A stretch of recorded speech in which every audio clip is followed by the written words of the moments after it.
Once upon a time, in a quaint little village surrounded by sprawling hills and dense woods, there was a peculiar old house at the end of a long, winding road.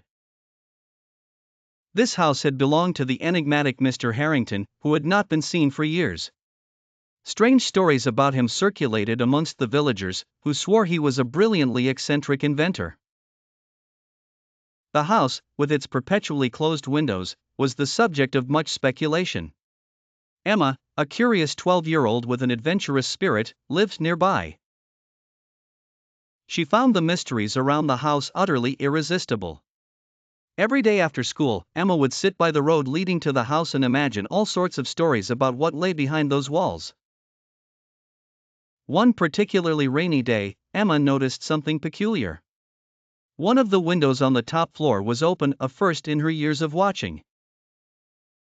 Driven by a mix of curiosity and excitement, she decided to investigate. She crept slowly up the winding road, her heart pounding, and reached the garden of the old house. The garden was wild, overgrown with weeds and flowers that seemed to compete for sunlight. Emma hesitated for a moment but then gathered her courage and approached the back door. To her surprise, it was ajar as if inviting her in. She steeled herself and stepped inside.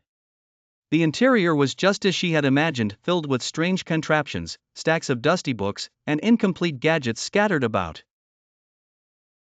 As she wandered through the dimly lit rooms, Emma discovered blueprints pinned to the walls, detailing designs for inventions that seemed too advanced for their time. But what caught Emma's attention the most was a massive, wooden calendar covered with dates marked in red ink. At the center, today's date was circled. Just then, she heard a noise coming from the room upstairs. Her heart raced as she cautiously ascended the stairs.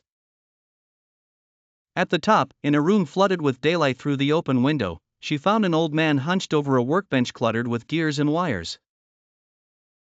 He looked up and smiled, a warm, kind presence in the otherwise eerie setting. It was Mr. Harrington.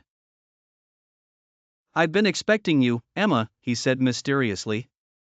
"This house is full of secrets, and it's time some of them were passed on."